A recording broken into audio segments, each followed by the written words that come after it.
Hello tout le monde, c'est Mathieu et bienvenue dans cette nouvelle vidéo.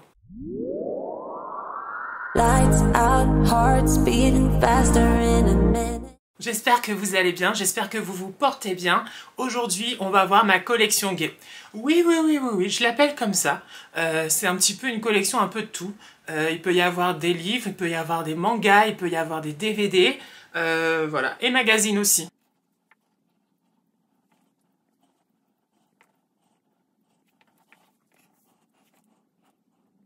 Pourquoi je me suis fait cette petite collection gay? Tout simplement parce qu'en fait, j'avais besoin, à un moment donné de ma vie, d'avoir des références, d'avoir des modèles, on va dire, pour arriver à me dire que la vie en tant que gay, c'est bien et c'est possible.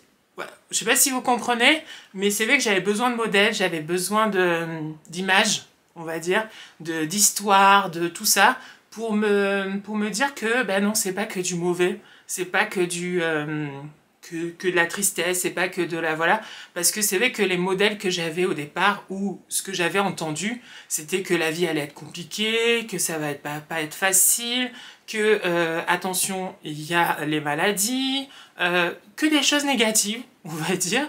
Et du coup, à travers ces collections gays que je me suis faites, quand j'étais plus jeune, et ben j'ai pu justement me dire ah ben non en fait c'est trop bien et je peux vivre des choses super en fait.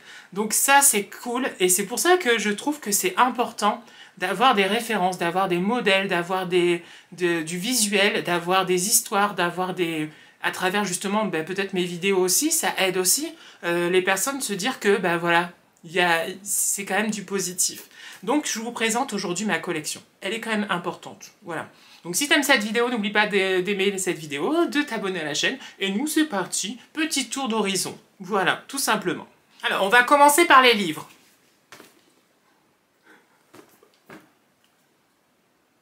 Je rigole, bien sûr, mais non. Il y a un magazine qui pour moi, a été franchement... c'est têtu. Franchement, je vous dis la vérité, Têtu, pour moi, ça a été vraiment une révélation. Parce que, en effet, pourquoi? Déjà, j'avais peur de l'acheter. Vraiment. Je l'achetais en cachette ou des trucs comme ça. J'étais pas très rassurée quand j'achetais Têtu. Alors qu'au final, voilà, maintenant, je suis abonnée, je le reçois et franchement, c'est bien pour tout ce qui est le monde gay. Maintenant, bon, bien sûr, il est numérisé, donc ça va. Mais à l'époque, il n'y avait pas. C'était pas numérisé. C'était que sur papier. Et donc, du coup, c'était un peu galère. Donc, voici pour, entre guillemets, ma collection. Il y a le magazine Têtu qui, franchement, fait partie intégrante parce que c'est les premières choses que j'ai pu acheter. Voilà. Et en cachette. Voilà. Mais c'était Têtu. Voilà.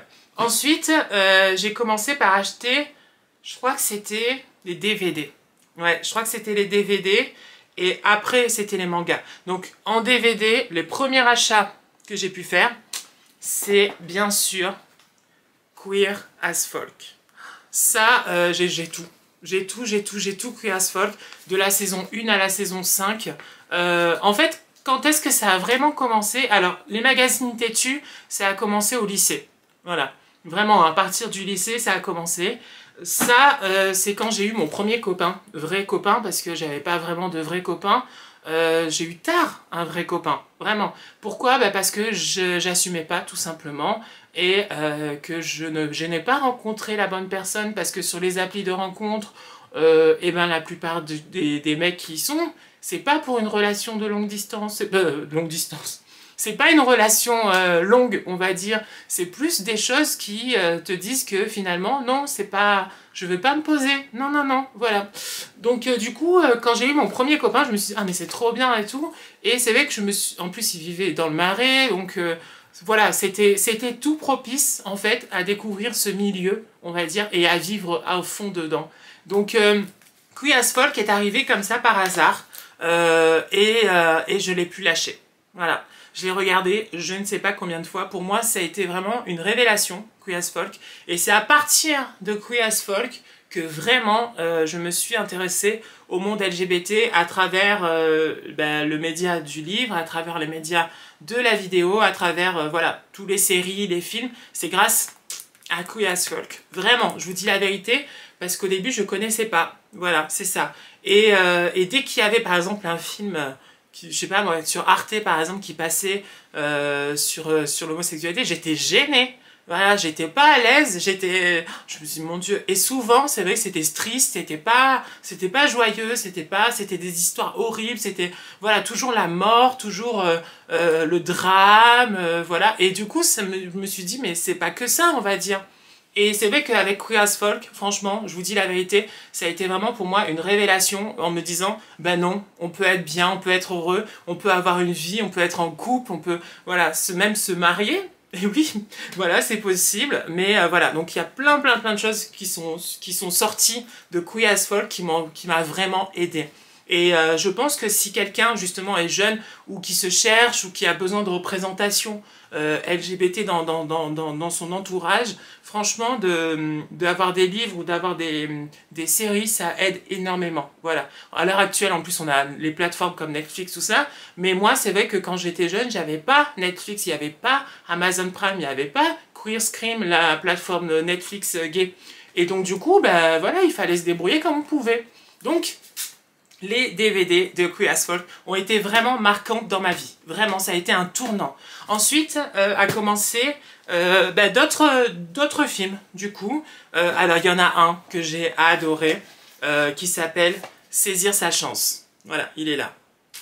Alors lui, oh là là, donc c'est l'histoire d'un mec, lui, Chance, qui on va dire, tombe amoureux d'un quarterback, voilà, au foot et tout. Donc c'est un peu l'histoire un peu commune de toutes les histoires, on va dire, du mec qui au début est hétéro complètement, mais il y a une part de mystère dedans, donc ils se rapprochent, ils font de la musique, tout ça. Il est trop bien, vraiment, et vraiment.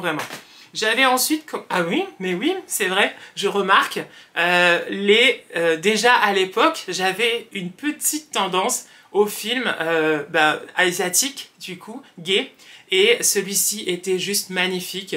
Il s'appelle Love of Siam, et franchement, je l'avais adoré, et c'était bien avant les Boys Love que j'ai découvert maintenant, donc franchement, c'était super. Ensuite, il y avait la série Eating Out, voilà. Et ça, franchement, c'était super sympa, c'était rigolo, c'était trop bien. Et franchement, j'avais beaucoup aimé. Et les acteurs, bon, sont juste magnifiques à l'intérieur. Il y en a un qui est ici. C'est lui, là. Il est magnifique. Franchement, lui, là, il est trop beau. Vraiment, je vous dis la vérité. Et enfin, j'ai un autre, mais je crois que c'est des tout. Je pensais que j'en avais d'autres, mais peut-être qu'ils sont pas là, je sais plus. Donc il y avait aussi celui-ci, Where the World Mine, voilà, qui était aussi super, vraiment, que j'avais beaucoup aimé. C'était Le Songe d'une nuit d'été, c'est ça, qui joue en fait dans un collège de garçons, et il y a un mec justement qui est gay et qui se cherche un peu, et c'est vraiment trop bien, vraiment. Et ensuite, il y a ma collection manga. D'abord les livres, donc j'ai commencé par les Chroniques de San Francisco. Ouais, parce que j'avais adoré, et en fait, c'est vraiment trop bien, vraiment, je le conseille à 100%, c'était vraiment super, les Chroniques de San Francisco. Il y en a plusieurs, hein, des tomes, mais j'ai arrêté. Pourquoi j'ai arrêté? Parce qu'en fait, j'ai vu que il existait en film et en DVD. Et donc, du coup, j'ai continué en fait en film. Voilà. Donc, et en plus de ça, Netflix propose les Chroniques de San Francisco. Donc du coup, voilà. D'ailleurs, j'ai jamais fait de vidéo sur les Chroniques de San Francisco, mais c'était vraiment super bien. Et ensuite, en niveau livre, alors j'ai celui-ci, mais finalement, j'ai pas trop aimé. C'était Les Loups de Riverdance. Voilà. Bon, j'ai pas trop aimé, même si c'était bien, mais ça me plaisait pas plus que ça. Je vous dis la vérité, mais c'est vrai que c'était sympa. Voilà, Les Loups de Riverdance. Mais c'était sympa, c'est une histoire gay, tout ça. Et bien sûr, vous le savez, Love Simon, bien sûr. Alors là, oh là là. Ça a été pour moi la révélation, vraiment. En fait, au début, j'avais d'abord vu le film ou d'abord ça. Je sais plus. Je sais plus si c'était d'abord le livre ou d'abord le film. Mais en tout cas, c'est vrai que Love Simon, le livre, j'avais adoré. Et du coup, eh ben, j'ai continué un petit peu à suivre cet auteur qui a écrit Pourquoi pas nous. Et pourquoi pas nous, franchement, j'ai adoré aussi. L'écriture est simple, hein, c'est super simple. Franchement, ça se lit vraiment très très très vite. Et l'histoire est super là-dedans. Vraiment, je vous conseille. Pourquoi pas nous? Et pourquoi pas nous, c'est trop trop trop bien. Vraiment, c'est l'histoire de deux mecs qui se rencontrent par hasard à la poste. Et bon, il va y avoir plein d'aventures. Et c'est franchement bien. Et c'est la même qui a écrit Love Simon. Donc on adore, vraiment, on adore, on adore, on adore, et je valide à 100%, franchement les deux, c'était trop bien. Et vraiment cette veine-là, voilà, ce genre de livre, ça me plaît en fait, vraiment, plus que ça, voilà, plus que ça, vraiment, je vous dis la vérité. Pourquoi? Bah parce que c'est plus actuel, on va dire, c'est plus réel, c'est plus, bon là c'est fantasy, hein. C'est complètement fantasy, fantastique, tout ça, là c'est dans la vraie vie. Entre guillemets, parce que c'est une fiction, je sais, mais là c'est vraiment, voilà, c'est plus proche de moi, voilà, vous voyez ce que je veux dire? Et puis ça me parle plus, vraiment, je vous dis la vérité, pourquoi pas nous, franchement, je l'ai adoré, vraiment, vraiment, vraiment. Et ensuite, il y a tous les mangas. Alors là, pourquoi les mangas? Eh ben, c'est un petit peu asiatique, on est d'accord, hein, c'est un peu dans le monde asiatique, c'était un petit peu avant les Boys Love aussi. Et j'ai une collection, mais alors, ça, ouais, on va commencer par Tendre Voyou. Donc ça, c'est les mangas, hein, c'est des mangas tout simples, voilà, que j'en avais. Donc Tendre Voyou, franchement, j'avais beaucoup aimé. Tous ceux que je vais vous montrer, en fait, je les ai adorés. Vraiment, je vous dis la vérité, je les ai trouvés par hasard. Où est-ce que je les ai achetés? Alors certains, c'est à la Fnac. Quand j'étais donc dans le Marais, j'allais à la Fnac, aux Halles, voilà, à Châtelet-les-Halles, et je les avais achetés. Et d'autres, c'était à la boutique des mots à la bouche, dans le Marais. Et franchement, j'adorais ça. Je les dévorais, ces mangas, et franchement, je les ai adorés. Donc, Tendre Voyou, franchement, c'est super bien. C'est l'histoire de deux mecs qui vont évoluer. Donc là, par exemple, j'en ai 5, voilà. Mais je crois qu'il y en a d'autres. Mais bon, voilà. Moi, j'en ai 5 là.